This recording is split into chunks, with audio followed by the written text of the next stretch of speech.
TPCC chief Revanth Reddy Telangana రాష్ట్రానికి కాబోయే ముఖ్యమంత్రి రేవంత్ రెడ్డి ఢిల్లీ పర్యటన దాదాపు ముగిసింది. ఢిల్లీ ఎయిర్పోర్ట్ కు వెళ్లిన రేవంత్ కు ఏఐసీసీ నుంచి పిలుపు రావడంతో వెనక్కి వెళ్లారు. కాంగ్రెస్ ఇన్ఛార్జ్ ఠాక్రేతో భేటీయ్యారు.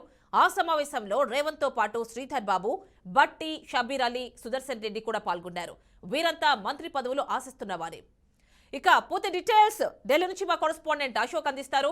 అశోక్, చెప్పండి, ముఖ్యమంత్రి పదవి ఆశించి భంగపడ్డ వారంతా ఇప్పుడు కేబినెట్ లో మంత్రి పదవులు ఆశిస్తున్నట్టు తెలుస్తోంది. అదే నేపథ్యంలో అక్కడ ఢిల్లీలో లాబింగ్ చేస్తున్నట్టు తెలుస్తోంది. ఫుల్ డీటెయిల్స్ ఇవ్వండి. ముఖ్యమంత్రి రేవంత్ రెడ్డి కాసేపటి క్రితమే ఢిల్లీ నుంచి హైదరాబాద్ బయలుదేరాలని ఎయిర్పోర్ట్ బయలుదేరారు.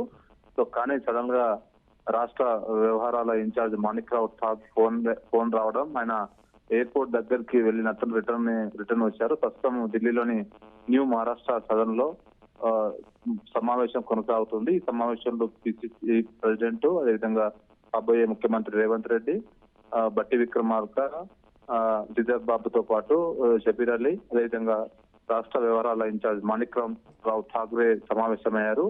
ఈ సమావేశంలో ప్రధానంగా కొన్ని కీలక అంశాలపై చర్చకు వచ్చే అవకాశం ఉంది. అందులో ప్రధానంగా కేబినెట్ కూర్పుపై ఈ సమావేశంలో చర్చ జరుగుతున్న సమాచారం. ఇప్పటికే సీఎం గా రేవంత్ ని ప్రకటించారు. ఇక మిగిలినవి డిప్యూటీ సీఎంలు, అదేవిధంగా డిప్యూటీ సీఎం తో పాటు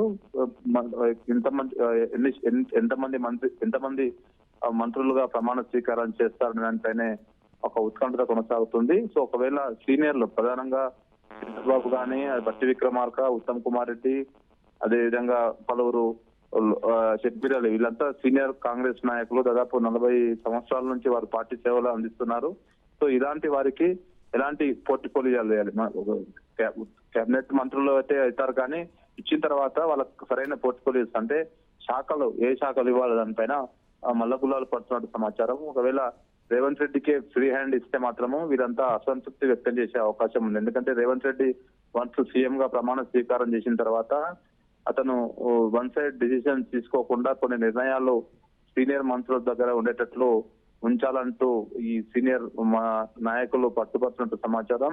ఒకవేళ రేవంత్ రెడ్డి సీఎం ప్రమాణ స్వీకారం చేసిన తర్వాత శాఖల విషయంలో ఎలాంటి మార్పు ఉండకూడదు, మాకు కావాల్సిన శాఖలు ఇప్పుడే ముందుగానే రేవంత్ రెడ్డికి చెప్పండి, ఏ శాఖలు మాకు ఇస్తారో ఆ శాఖలు మాకు ఇవ్వాలి, లేని పక్షంలో ఇబ్బందులు ఎదురవుతాయి. ఎందుకంటే రేవంత్ రెడ్డి దూకుడుగా ఉండే వ్యక్తి, అతను వాళ్ళకి కావాల్సిన వ్యక్తులకు మంచి శాఖలు ఇచ్చి మాకు సరైన శాఖలు ఇవ్వకపోతే బాగోదు, దానివల్ల పార్టీలో ఇబ్బందులు ఎదురవుతాయి, విమర్శలు ఎదురవుతాయి, సీనియర్లంతా అలక వహిస్తారు. సో ఇవన్నీ ఎదురవద్దంటే ముందుగానే మాట్లాడుకోవాలి. అందులో భాగంగానే లాస్ట్ నిమిషంలో ఈ సీనియర్లంతా ఢిల్లీలో మకాం వేయడం, ముఖ్యంగా శ్రీధర్ బాబు గాని, ఉత్తమ్ కుమార్ రెడ్డి, బట్టి విక్రమార్క, కొంతమంది వేరే ఇంకా సీనియర్ నాయకులు ఢిల్లీలో ఉన్నారు. వాళ్ళంతా డీకే శివకుమార్ ని కలిసి మాకు మంత్రి పదవులు ఇవ్వాలంటూ వాళ్ళు రిక్వెస్ట్ చేశారు. కాబట్టి వీళ్ళంతా మళ్ళీ గందరగోళం చెలరేగే అవకాశం ఉంది. కాబట్టి ముందుగానే ఎవరెవరికి ఏ శాఖలు ఇవ్వాలి, ఎంతమందికి ఇవ్వాలి, ఏ శాఖలకు ఇస్తే బాగుంటుంది దానిపైన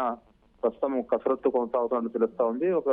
దాదాపు అరగంట పాటు ఈ సమావేశం కొనసాగే అవకాశం ఉంది. తర్వాత ఆయన ముగిసిన తర్వాత ఒక క్లారిటీ వచ్చిన తర్వాత ఆయన ఢిల్లీ నుంచి హైదరాబాద్ ప్రయాణమయ్యే అవకాశం ఉంది. సో రేపు ఎట్లా ప్రమాణ స్వీకారం ఉంది కాబట్టి రేపు కూడా కొంతమంది 6 నుంచి 8 మంది ప్రమాణ స్వీకారం చేస్తారని వార్తలు వస్తున్నాయి. సో వారందరికీ ఒక క్లారిటీ వచ్చిన తర్వాత ఏ శాఖలు, మంత్రి పదవులు కాదు, శాఖలు కూడా చాలా ఇంపార్టెంట్ సీనియర్ నాయకులకు, ఏమి ఇస్తారనే దానిపైనే ప్రస్తుతం ఒక చర్చ కొనసాగుతుంది. మౌనిక.